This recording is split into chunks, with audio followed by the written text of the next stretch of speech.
네, 성경의 땅과 문화로 읽는 성경 이야기 11번째 시간입니다. 오늘은요, 이 베들레헴에서 예수님 탄생하신 이야기인데요. 우리가 이미 잘 알고 있는 이야기인데요. 약간의 좀 튜닝을 하도록 하겠습니다. 우리가 기존에 알고 있던 이야기를 약간씩 수정해야 될 필요성이 있는 것들이 있을 것 같아요. 그래서 그 부분을 좀 다뤄보고 싶은데요.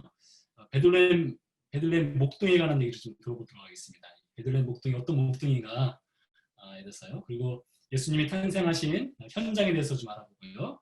그리고 예수님께서 베들레헴에서 머문 시간, 얼마나 머물렀다가 이집트로 피난을 가셨는지에 대해서 알아보고요. 마지막으로 중보기도 시간으로 이제 넘어가도록 하겠습니다. 먼저 또 잠시 베들레헴 주변 지역을 보도록 하겠습니다.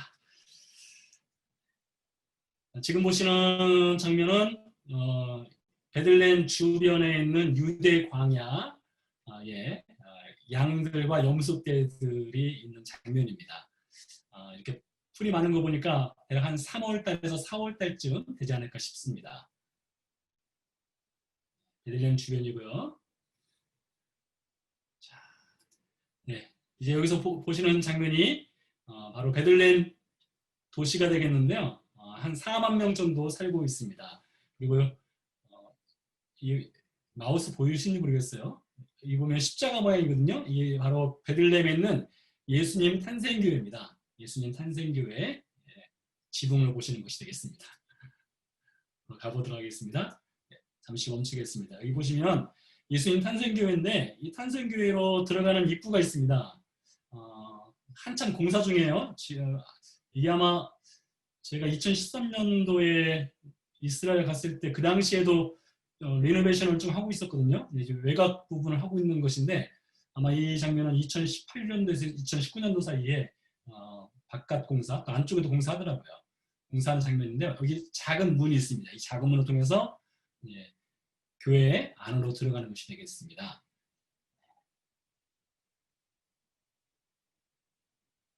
자, 이제 교회 안으로 들어가도록 하겠습니다.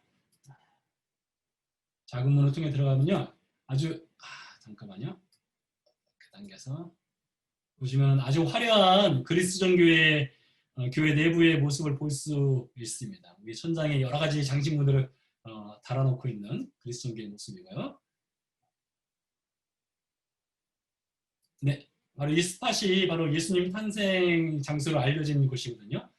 별이 14개 모양이 새겨진 장소인데 예수님이 탄생하신 장소로 알려져 있습니다. 좀 더 자세히 보도록 하겠습니다. 안쪽에 움푹 파여 있는데요. 그릇 하나 들어갈 정도의 사이즈로 움푹 파여 있습니다. 별이 14개인 이유는 예수님 족보를 보면 마태복음 1장에 나온 족보를 보면 아브라함부터 다윗 때까지 14대, 다윗부터 바벨론 포로기까지 14대, 포로에서 돌아와서 예수님 탄생 때까지 14대, 14, 14, 14 예수님의 족보와 관련해서 별의 꼭지점을 14개로 해놓은 것이고요. 지금 이 장면은 교회 밖에 팔레스타인 사람들이 살고 있는 마을이 되겠습니다. 마을을 지나서요. 아무래도 이제 베들레헴 하면은 크리스마스 성탄절과 관련이 있잖아요. 그래서 성탄절 모습을 볼 수 있는 현장이 되겠습니다. 12월 달 되면 이렇게 아주 화려하게 장식을 해놓습니다. 베들레헴에 가면요, KFC도 있고요. 또 하나 재밌는 거 하나 보여드릴게요. 마지막으로요. 네, 잘 보세요. 여기 뭐가 보이십니까? 화면이 크신 분들은 볼 수 있는데요. Stars and Box 카페입니다. 스타벅스를 이렇게 약간 다르게 표현한 카페가 베들레헴에 들어가면 있습니다. 그래서 잠시 베들레헴을 보여드렸고요. 오늘 순서는 이렇게 됩니다. 예수님 탄생부터 해서 예수님이 이집트로 피난 갈 때까지 장면을 보게 될 텐데요. 먼저 천사 가브리엘이 나사렛에 살고 있는 마리아에게 나타나서 예수님을 잉태할 것이라는 소식을 전해주죠. 그리고 예수님을 실제로 낳은 것은 베들레헴에 와서 낳게 되죠. 그리고 낳은 다음에 들판에서 목양을 하던 목동들이 구유에 있는 예수님을 찾아와서 경배를 하고요. 그런 다음에 예수님이 나온 지 8일째 되는 날 할례를 받습니다. 할례를 받고 33일간의 정결 의식 기간이 있어요. 총 41일 뒤에 성전에 올라가서 제사를 드리게 되어 있습니다. 번제와 속죄제를 드리게 되어 있거든요. 남자 아이를 낳으면요. 그래서 마리아와 요셉이 아기 예수님을 데리고 성전을 올라가는 일이 있었고요. 성전에 올라가서 누구를 만나느냐? 안나 선지자를 만나고요. 시몬이라고 하는 사람을 만나게 됩니다. 시몬과 안나는 메시아가 오시는 것을 보고 하나님 나라로 가게 된 인물들이죠. 최초로 예수님이 메시아라는 것을 알아본 두 인물이 바로 시몬과 안나가 되겠습니다. 성전에서 이런 사건이 있었죠. 그런 다음에 동방에서 박사들이 예수님을 찾아오게 됩니다. 그리고 그 후에 헤롯이 베들레헴에 있는 그 근방에 있는 아이들까지 2살 이하의 아이들을 헤롯이 죽이는 사건이 일어나고 거의 동시에 예수님과 마리아, 요셉은 이집트로 피난을 가게 되죠. 일련의 사건입니다. 나사렛에서 출발해서 이집트로 피난 갈 때까지의 사건을 오늘 다뤄보도록 하겠습니다. 먼저 예수님이 어디에서 태어났는가를 이제 보도록 하겠습니다. 제가 어릴 때는 크리스마스 기간이 되면 성극을 했습니다. 성극에 아주 유명한 성극이 빈방 있습니까? 라는 성극인데요. 한국에서 신앙생활 하신 분들은 아실 것 같아요. 빈방이 있습니까? 그래서 예수님을 출산을 해야 되는데 여관에 풀부흥이 돼서 여관선 아침을 가고 어쩔 수 없이 마국간에서 아이를 낳았다. 그런 이야기가 되겠는데요. 예수님이 정말로 어디서 태어났는지를 한번 보도록 하겠는데요. 성경에 보면은 거기 있을 그때에 해산할 날이 차서 첫아들라 강보에 싸서 구유에 뉘었으니 이는 여관에 있을 것이 없음이로라 라고 누가복음 2장 6절에서 7절에 나왔는데요. 먼저 마리아가 베들레헴에 온 시기를 우리가 좀 볼 필요성이 있을 것 같아요. 혹시 저는 그렇게 생각했었거든요. 처음에는요. 신앙생활을 처음에 할 때는 마리아가 출산할 때가 다 되어서 거의 10달 출산할 때가 다 되어서 나사렛을 떠나 베들레헴으로 오지 않았을까 그렇게 생각을 했습니다. 나사렛에서 베들레헴까지 오려면은 대략 한 7, 80마일 걸리거든요. 빠른 걸음은 온다기도 10일, 천천히 온다면 한 15일 정도 걸리는 거리인데요. 과연 만삭의 마리아가 나사렛에서 출발해서 베들레헴까지 걸어서 올 수 있었을까라는 생각을 해보면 이 만삭의 여인이 걷기에는 굉장히 힘들었을 것 같아요. 위험할 수도 있고요. 그래서 실제로 마리아와 요셉이 베들레헴으로 오게 된 때는 충분히 안전하게 걸을 수 있을 때, 대략 임신한 지 6개월쯤 되지 않았을까? 제 생각은요. 상당히 일찍 베들레헴에 왔을 것 같은데요. 성경에 보면 누가복음 2장 6절에 그런 말씀이 있습니다. 여기 적어놨는데요. 거기 있을 그때에 라는 것이 힌트를 줍니다. 그러니까 만삭이 되었을 때에 나사렛을 출발해서 베들레헴으로 온 것이 아니라 걸을 수 있을 만한 몸 상태였을 때 왔을 텐데 거기 있을 그때에 라는 누가복음 2장 6절의 말씀이 출산 직전에 나사렛을 출발해서 베들레헴으로 온 것이 아니라 상당히 이른 시기에 베들레헴에 미리 와 있었을 가능성을 엿볼 수 있는 성경 구절이 거기 있을 그때에 해산할 날이 차서라는 구절이라는 것이죠. 그래서 실제는 일찍 왔다는 것입니다. 그래서요, 결론은요. 왔는데 어디서 났느냐? 첫 아들 낳아 강보에 쌓아서 구유에 뉘었으니 이는 여관에 있을 것이 없음이라. 우리말 성경에는 여관이라고 이렇게 번역을 했는데요. 이 여관이 정말로 우리가 생각하는 호텔이나 인 그런 것을 뜻하는 여관인가? 그래서 우리가 좀 살펴볼 필요성이 있습니다. 이 성경에 보면 여관이라는 표현이 몇 군데가 나와요. 먼저 창세기 42장 27절에 보면 요셉의 형들이 이집트로 내려갔다가 다시 가나안 땅으로 돌아올 때의 장면인데요. 한 사람이 여관에서 나귀에게 나귀에게 먹이를 주려고 죄송합니다. 이거 오타가 두 번이나 났네요. 주려고 자루를 풀고 본즉 그 돈이 자루 아귀에 있는지라 라고 되어 있는데요. 여기서 나오는 여관이라는 표현이 히브리어로 말론이라고 하면 말론이라고 하는데요. 그 당시에 요셉의 형들이 이집트로 내려갔다가 가나안으로 올라가는 그 길은 국지의 도로가 통과하는 길이었고 곳곳에 이제 상인들이 머물 수 있는 여인숙들이 있었습니다. 실제로 여인숙이 있었고 아마 그 여인숙이나 여관 뭐 그런 곳에 형들이 머물렀겠죠. 말론이라는 것은 여관이라는 표현이고요. 두 번째 여호수아서 4장 8절에 보면요. 이 장면은 이스라엘 자손들이 여리고성을 점령하기 직전의 장면인데요.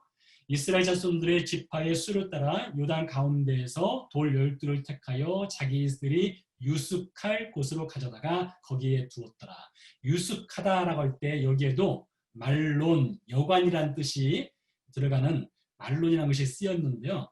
여기서 쓰인 이 말론이라고 하는 것은 실제 우리가 아는 그 여관, 여인숙, 호텔 그런 개념이 아니라 텐트를 뜻합니다. 길거리에 혹은 평야 지역에 사람들이 임시로 머물 수 있는 거처, 그것이 바로 여관 말론의 뜻이 되겠고요. 세 번째, 신약 성경에도 이 여관이라는 뜻이 나오는데요. 어디든지 그에 들어가는 그 집주인에게 이르되 선생님의 말씀이 내가 내 제자들과 함께 유월절을 먹을 나의 객실이 어디 있느뇨? 라고 되어 있습니다. 이 장면은 예수님께서 유월절 만찬은 최후의 유월절 만찬은 제자들과 가질 때의 장면인데요. 유월절을 먹을 나의 객실, 헬라어로 카탈루마라고 하는 단어가 사용되었는데요. 이 카탈루마라는 단어가 누가복음 2장 7절에 나오는 이는 여관에 있을 곳이 없음이라. 여기서 나오는 여관이 바로 카탈루마가 되겠습니다. 카탈루마. 근데 이 카탈루마라고 사용될 때는요, 우리가 알고 있는 여관, 여인숙 혹은 호텔 그런 개념이 아니라요. 여기서 사용된 이 카탈루마라고 하는 것은 집 안에 있는 게스트룸을 뜻합니다. 집 안에 있는 게스트룸을 뜻하는데요. 또 하나 장면을 보겠습니다. 실제 여관으로 사용된 헬라어 단어가 있어요. 누가복음 10장 선한 사마리아인 이야기에 나오는데요. 가까이 가서 기름과 포도주를 그 상처에 붓고 싸매고 자기 짐승에 태워 주막, 여기서 사용된 주막은 판독세이온이라는 헬라어 단어가 사용되었는데요. 이 판독세이온, 이 단어가 사용되는 실제 여관입니다. 혹은 뭐 요즘 말로는 호텔이라고 할 수도 있겠죠. 호텔, 여관으로 사용되던 판독세이온이라는 특정한 단어가 사용되었고요. 카탈루마라는 단어가 사용되면은 이 카탈루마는 게스트룸, 어떤 집에 있는 손님 방, 그럴 때는 카탈루마가 사용됐습니다. 그래서 누가복음 2장 7절에 이는 여관에 있을 곳이 없음이라 할 때 이 여관은 사실 잘못 번역된 겁니다. 잘못 번역된 거고요. 손님 방으로 번역되는 것이 더 옳은 번역이라고 할 수가 있겠는데요. 일단은 예수님이 탄생하신 현장 근처에 현장에 여관이 아니라 게스트룸 근처에서 예수님이 탄생했다는 것을 볼 수가 있는데요. 그러면 게스트룸 중에서도 어디서 탄생했는가 좀 보도록 하겠습니다. 이스라엘 집의 형태는요, 2층 구조로 보통 되어 있습니다. 1층에는요, 가족방, 그리고 짐승 우리가 있고요. 그리고 2층에는 손님방, 즉 게스트룸 카탈루마가 있는 형식이 되겠는데요. 아래 보시면 사진을 볼 수가 있는데요. 이런 구조입니다. 2층에는 손님들이 머물 수 있는 게스트룸 카탈루마가 있고요. 1층에는 가족이 머무는 방과 짐승 우리가 같이 있는 곳이 되겠습니다. 그러니까 예수님께서 여관에 머물 곳이 여관에 있을 곳이 없음이라 할 때는 게스트룸에 있을 곳이 없어서 구유가 있는 짐승 우리 근처에서 예수님이 탄생했다라고 볼 수가 있겠는데요.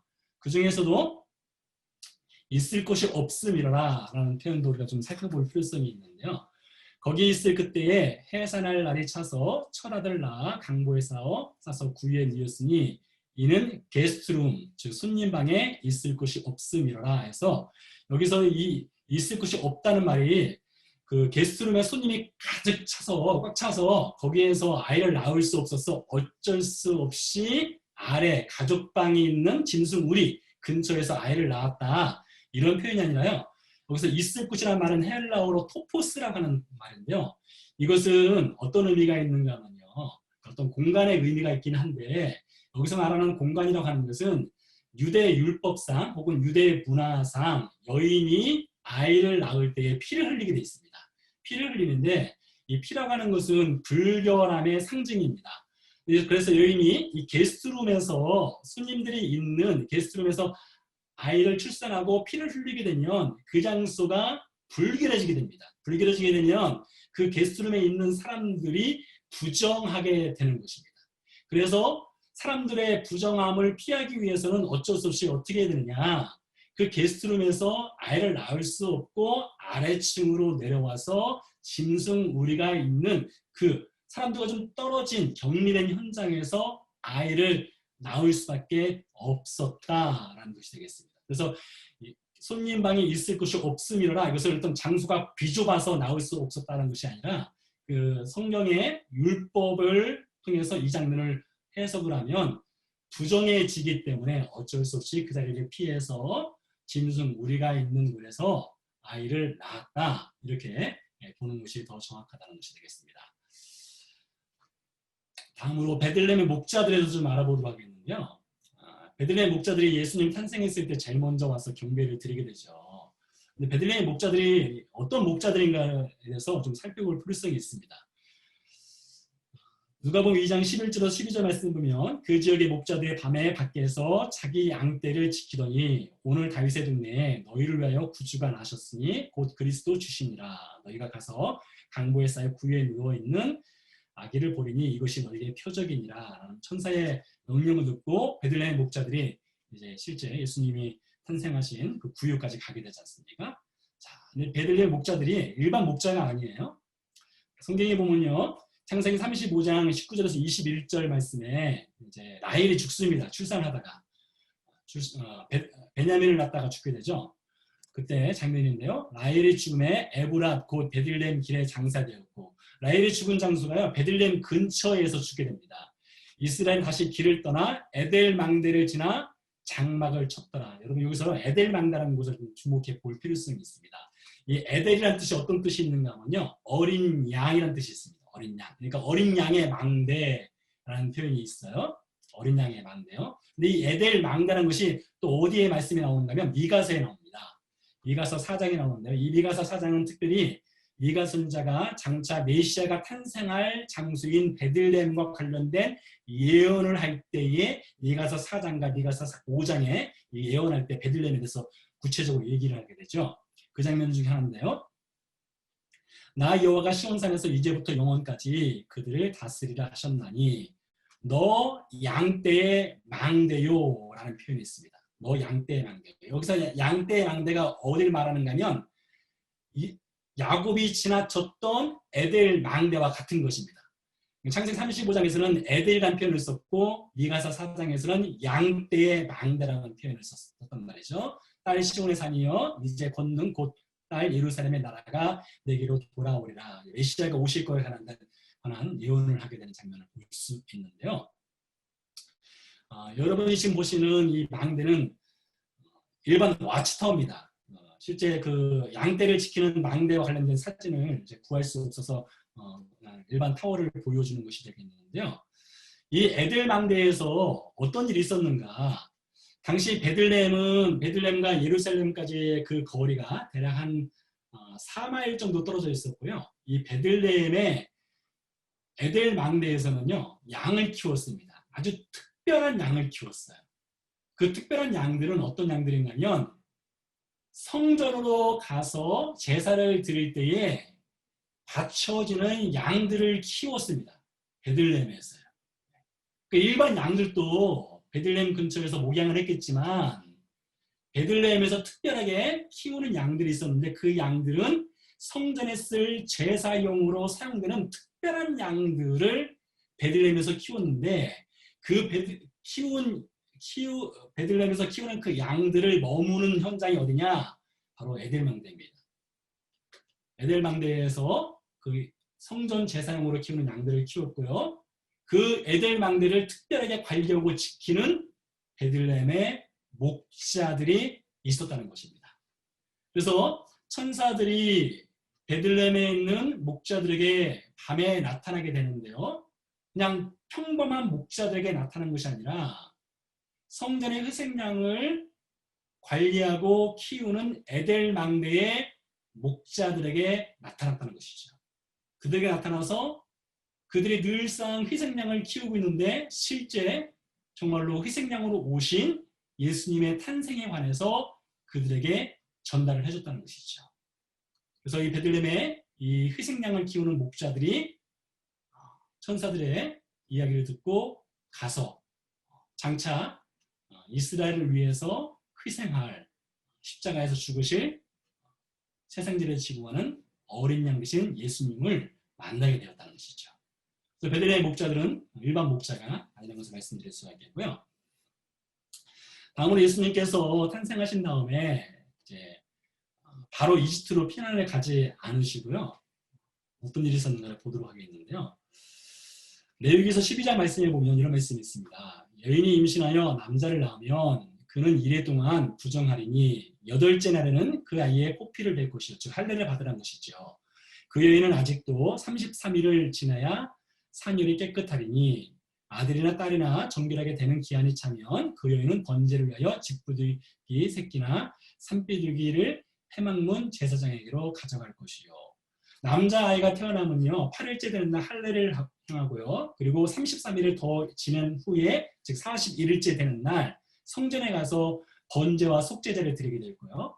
여자아이가 태어나면 66일이 지난 다음에 속죄제와 번제를 드리도록 율법에 규정되어 있다는 것이죠. 그래서 마리아가 아기 예수님을 낳은 다음에 누가복음 22장 21절 이하에 보면 할례할 8일이 되매 그 이름을 예수라 하니 유대 전통상으로 8일째 되는 날 할례를 받고요. 할례를 받는 날 아기에게 이름을 줍니다. 지금도 마찬가지예요. 8일째 할례를 해주고 그 아이에게 이름을 정해줘요. 예수는 마찬가지인 거예요. 할례를 받고 그 이름을 예수라고 정해주죠. 그런 다음에 모세의 법대로 즉 레위기법입니다.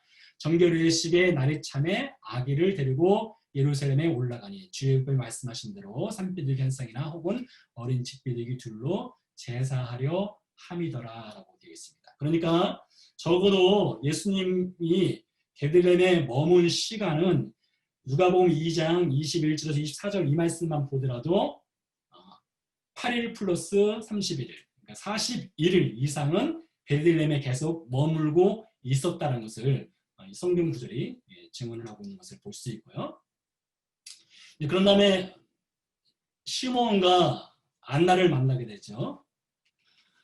예루살렘에 시몬이라는 사람이 있으니 그가 주의 그리스도를 보기 전에는 죽지 아니하리라 하는 성령의 지시를 받았더니 그리고 안나라는 선자가 있어서 마침 이때 나와서 하나님께 감사하고 어쩌면 성경에서 예수님이 메시아라고 하는 것을 가장 정확하게 알아본 두 인물 하면 시몬과 안나가 되지 않을까 싶습니다. 마리아도 천사 가브리엘을 통해서 장차 희생양이 되실 예수님을 탄생한 그 소식을 들었지만 마리아는 이렇게 점진적으로 예수님과 함께 동행하면서 예수님의 메시아 되심을 깨닫게 되지만 시몬과 안나는 하나님으로부터 이미 계시를 받고 이제 성전에서 예수님을 기다리고 있었죠. 그리고 예수님을 41일째 된 날, 탄생 41일째 된 날 만나게 되었다는 것이죠.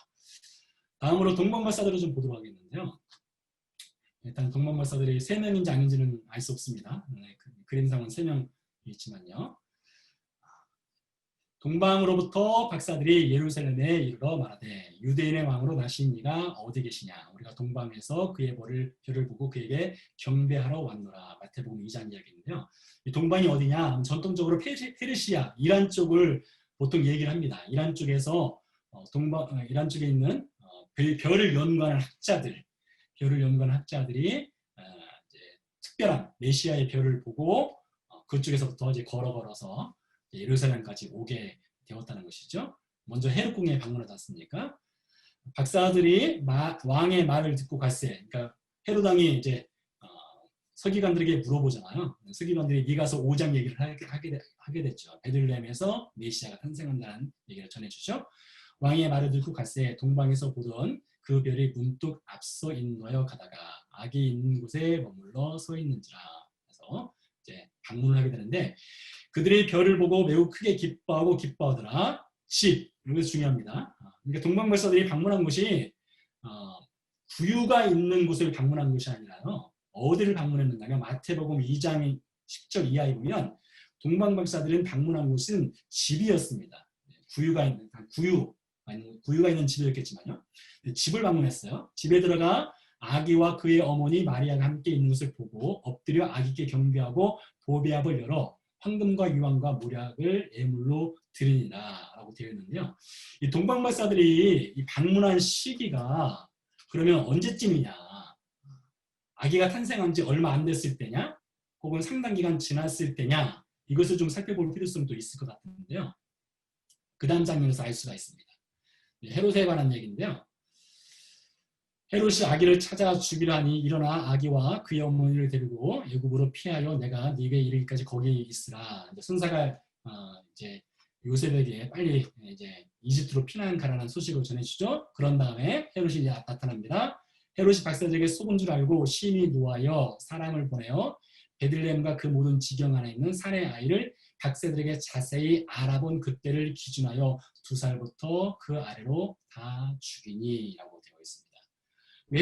동방박사들이 헤롯에게 왔을 때에 이제 별을 본 시기를 얘기하거든요. 우리가 동방에서 별을 보고 메시아의 탄생의 별을 보고 거기서 출발을 해서 이제 여기까지 왔노라 이렇게 얘기를 하지 않습니까? 그래서 헤롯이 동방박사들이 출발한 그때로부터 계산을 한 겁니다. 동방에서 출발한 그때로부터 계산을 해서 2살 이하의 아이들을 다 죽이게 되는데 이것을 통해서 볼 때에 동방박사들이 아기 예수님께 왔을 때는 최소 42일은 지났습니다. 예수님 탄생하신 이후에요. 왜냐하면 예수님 탄생하시고 나서 41일째 되는 날 성전에 가서 제사를 드렸으니까요. 그리고 41일에서 맥시멈 2년까지 갈 수 있다는 것이죠. 그러니까 동방박사들이 예수님 탄생하신 이후에 2달 뒤에 방문했을 수도 있고요. 6달 뒤에 방문했을 수도 있고요. 아니면 근 2년이 다 되어서 예수님이 탄생하신 곳에 방문했을 수도 있다는 것이죠. 그렇게 볼 때에 예수님이 탄생 직후에 바로 이집트로 피난 가신 것이 아니라 적어도 베들레헴에 머물렀던 시간이 상당 기간이었다. 적어도 한 달 반 이상부터 시작해서 맥시멈 2년 사이까지 베들레헴에 머물고 있었다는 것을 성경을 통해서 이제 찾아보면 알 수가 있다는 것이죠. 여기서 몇 가지 우리가 이 성경에 나오는 예수님 탄생과 관련해서 이제 기존에 알려진 전통이 있습니다. 예를 들면 예수님이 탄생하신 곳이 마국간이었다라는 이야기가 있습니다. 마국간. 거기서 나오는 마국간이라고 하는 것은 소를 키우는 외양간이 될 수도 있고요. 양우리를 마국간이라고 부를 수도 있겠지만 말을 키우는 마국간은 아니었을 것이 거의 분명합니다. 왜 그런가 하면 예수님 시대뿐만 아니라 성경 시대에 보면 이 말이라고 하는 것은 일반 사람들이 탈 수 있는 것이 아니었습니다. 말은 전쟁 용으로 사용되거나 혹은 귀족 혹은 왕족만이 탈 수 있는 것이 말이었습니다. 베들레헴 같은 마을은 상당히 작은 마을이었고 주로 가난한 사람들이 살았기 때문에 그 가난한 마을에 말을 키울 수 있는 그런 경제적 상황이 안 되었을 가능성이 있고요. 이중으로 갖고 말한다면 말이라고 하는 것은 고급 승용차라고 할 수도 있거든요. 고급 승용차. 그런 것을 베들레헴 사람들은 소유하기가 어려웠던 경제 상황을 볼 때에 마국간하면 말을 키우는 곳 이렇게 이해하는 기존 전통이 있는데 그것은 잘못된 전통이라는 것을 당시 문화를 통해서 볼 수가 있겠고요. 두 번째로 이미 말씀드린 대로 예수님이 탄생하신 직후에 바로 이집트로 피난 가는 것이 아니라 상당 기간 지난 다음에 이집트로 피난 갔다는 것을 볼 수 있고요. 세 번째, 이미 아시겠지만 동방의 박사들은 3명이라고 알려져 있으나 아마 황금과 모략과 유황을 바쳤기 때문에 3명이라고 알려졌겠죠. 실제는 3명이 아니라 그보다 많았을 가능성, 혹은 뭐 적었을 수도 있겠지만 많았을 가능성도 클 것 같아요. 그런 가능성을 엿볼 수 있고요. 한 가지 더 추가시키면 예수님께서 탄생하신 것이 12월 25일이냐 그런 얘기가 있는데 그것은 그렇진 않습니다. 역사적으로 보면 예수님이 탄생하신 것과 관련해서 주후 200년 이전까지는 문헌적 기록을 보면 예수님 탄생하신 이 크리스마스에 대해서 절기로 지켰다는 기록이 전혀 없습니다. 주 200년 전까지는. 200년 이후부터 조금씩 기록이 나오기 시작을 하는데요. 왜 12월 25일로 정했느냐? 이것에 대해서 학자들이 많은 연구가 되었는데 가장 유력한 주장은요. 당시 12월 25일이 태양신을 섬기는 절기였습니다. 네, 기독교가 로마 세계에 퍼져나가면서 이제 복음을 전하기 위한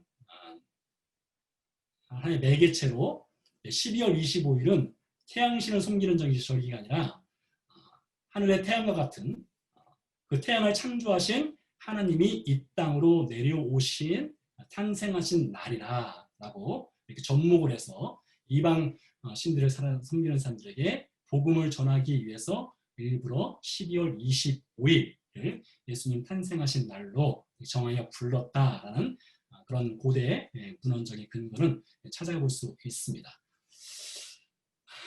오늘은요.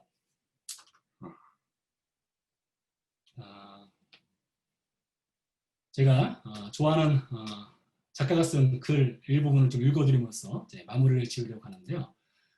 조반이라고 하는 그 이태리 신학자이면서 소설가입니다. 그분이 쓰신 글 중에 일부분인데요.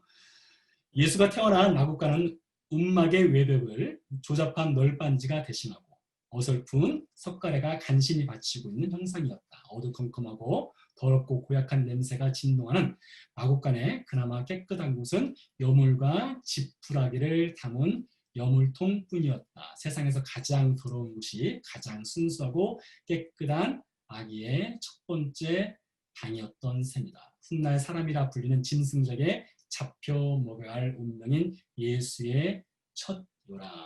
라는 소설이거든요. 소설에 한 글귀가 있어서 그것을 가져와 봤는데요. 예수님이 탄생하신 현장이 세상에서 가장 깨끗한 곳이었다는 것이죠. 가장 깨끗한 곳. 이 세상이 워낙 그 당시에 지금도 마찬가지지만 제약으로 가득 찼기 때문에 그나마 가장 깨끗한 곳은 짐승의 우리 그 구유통만이 가장 깨끗한 곳이 아니었을까. 그러면서 이 소설가 하는 얘기가 예수님의 훗날 사람이라 불리는 짐승적에 잡혀야 할 운명으로 오셨다는 것을 이렇게 소설에서 표현하고 있는 것을 가져와서 이렇게 잠시 소개를 해드리도록 하겠습니다. 네, 여기까지고요. 혹시 예수님 탄생과 관련해서 궁금한 내용이 있으면 질문 받도록 하겠습니다.